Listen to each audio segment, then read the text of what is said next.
Sample problem 2 देखिए, इसके लिए आपको एनसीईआरटी के वीडियो ज़रूर देखने पड़ेंगे, फिर भी मैं समझाने की कोशिश कर रहा हूँ। अगर आपने एनसीईआरटी फॉलो नहीं किया है हमारा तो शायद ये आपको थोड़ा परेशान करे।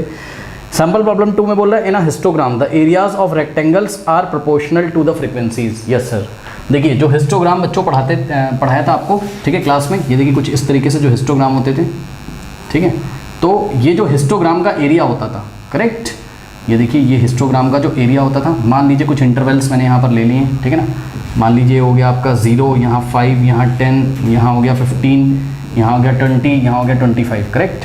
तो अगर आप क्लियरली देखो तो विड्थ हमने क्या ली है, सेम ली, देखिए 5 का गैप है, यहाँ पे 5 का क्या है, गैप है, यस और नो, ठीक है ना। तो हर एक रेक्टेंगल का जो विड्थ है वो क्या है, सेम है, हर एक रेक्टेंगल का विड्थ क्या है यहाँ पर, सेम है, करेक्ट। तो इन्होंने क्या बोला है आपसे, भाई आपको याद होगा ना, देखो यहाँ हम क्लास रखते थे, क्लास, ठीक है, क्लास की लोअर लिमिट, फिर अपर लिमिट, फिर लोअर लिमिट, फिर अपर लिमिट, इस तरीके से जो कॉन्टिन्यूस क्लास होती थी रखते थे।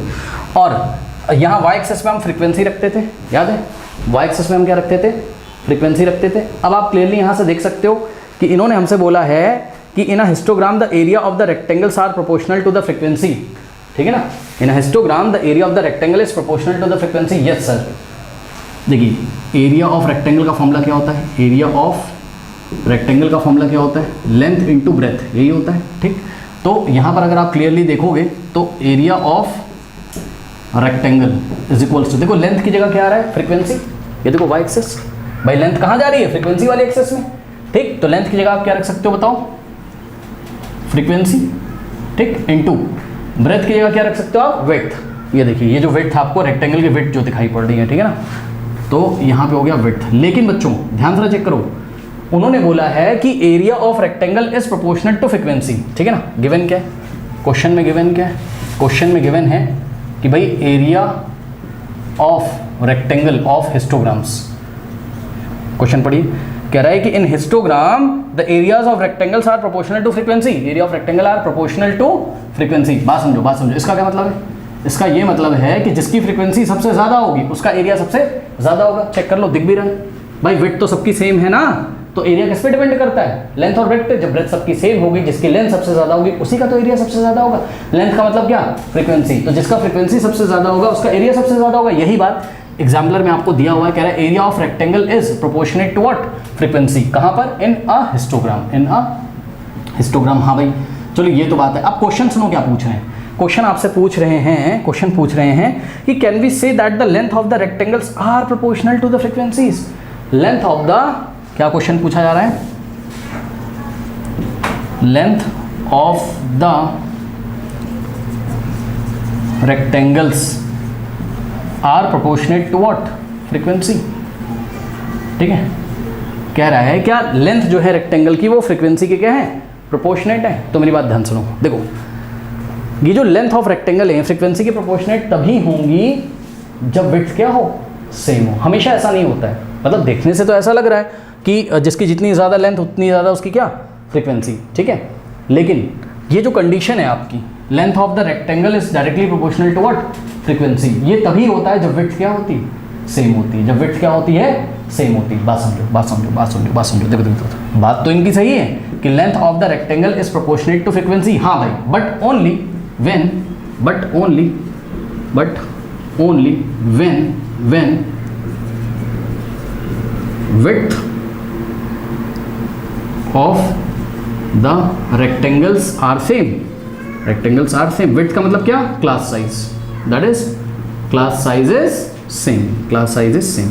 देखो आप यहाँ से भी देख सकते हो एरिया ऑफ रेक्टेंगल क्या है, फ्रीक्वेंसी इनटू विड्थ। अब ये विड्थ अगर कांस्टेंट हो जाए, सोचो इसकी भी विड्थ अगर 5 है, इसकी भी विड्थ 5 है, इसकी भी विड्थ 5 है, इसकी विड्थ 5 है, तो आपने पढ़ा है फिजिक्स में क्या होता है, अगर x is equals to Y into 5 है तो 5 क्या है, कांस्टेंट है, तो क्या करेंगे, इक्वल टू हटा के क्या लगा देंगे, प्रोपोर्शनल का साइन, यानी कि x प्रोपोर्शनेट टू क्या हो जाएगा, y। वही चीज़ यहाँ पे भी हो रही है। ये देखो area of rectangle is equals to frequency into width. अगर ये विड्थ क्या हो जाए, कांस्टेंट हो जाए, तो इस विड्थ को हटा के यहाँ क्या लगा देंगे, प्रोपोर्शनल, और ये क्या बन जाएगा, area of rectangle is proportionate to what, frequency, correct. तो ये चीज़ है, ठीक, ठीक है। तो ये कहना चाहते हैं कि भाई जो लेंथ है रेक्टेंगल की, क्या वो फ्रीक्वेंसी के प्रोपोर्शनेट हमेशा होती है, जवाब नहीं, ऐसा नहीं है। क्यों, देखो बात समझो, बात समझो, देखो एरिया ऑफ रेक्टेंगल किस पे डिपेंड कर रहा है, फ्रीक्वेंसी पे, ठीक। और इन्होंने आपसे क्या बोला है, लेंथ ऑफ रेक्टेंगल किस पे डिपेंड कर रहा है, फ्रीक्वेंसी, मतलब जिसकी इतनी ज़्यादा फ्रीक्वेंसी होगी उतना ज़्यादा उसका एरिया होगा। तो जवाब है नहीं, ऐसा तभी होगा जब विड्थ क्या होगी, सेम होगी। जब विड्थ क्या होगी, सेम होगी। क्योंकि आइए हम आपको एक एग्जांपल दिखाते हैं। मान लीजिए, देखिए यहीं पे देखिए, मान लो बेटा कि ये देखो इस रेक्टेंगल को देखो, अब इसकी विड्थ हो गई मान लो यहाँ मान लो 40 आ रहा है, ठीक। तो इसकी विड्थ कितनी हो गई, सोचो 40 माइनस 25 कितना हो गया, इसकी विड्थ 15 हो गई। देखिए विड्थ कितनी ज़्यादा इसकी हो गई, यानी कि सबकी विड्थ 5 थी, इसकी विड्थ क्या हो गई, चेंज हो गई। तो शायद ये कुछ इस तरीके से, ठीक। अब सुनो, मान लो आ रहा है यहाँ पे 10 और यहाँ क्या आ रहा है, मान लो 5 आ रहा है, ठीक। और इसकी जो लेंथ है वो कितनी है, मान लो 3 है, करेक्ट। तो ये वाले रेक्टेंगल का एरिया निकालो। लेंथ क्या है, ये लेंथ है और ये क्या है, विड्थ है। तो लेंथ इसकी कितनी है, 3। तो इसका एरिया कितना आ जाएगा, 3 इंटू, और विड्थ कितनी है 45, लीजिए सॉरी 45 कह रहा हूँ, इसकी विड्थ कितनी है 15। तो 3 इंटू 15 कितना हो गया बताइए, 45। तो इसका एरिया कितना हो गया, 45, करेक्ट। अब आप ध्यान से चेक करो बेटा, चेक करो, ये वाले रेक्टेंगल का एरिया देखिए, इसका एरिया देखिए, इसका एरिया देखिए, ठीक। क्या हो जाएगा इसका एरिया, इसकी लेंथ कितनी 5 और विड्थ कितनी 5, तो 5 5 जा कितना हो गया।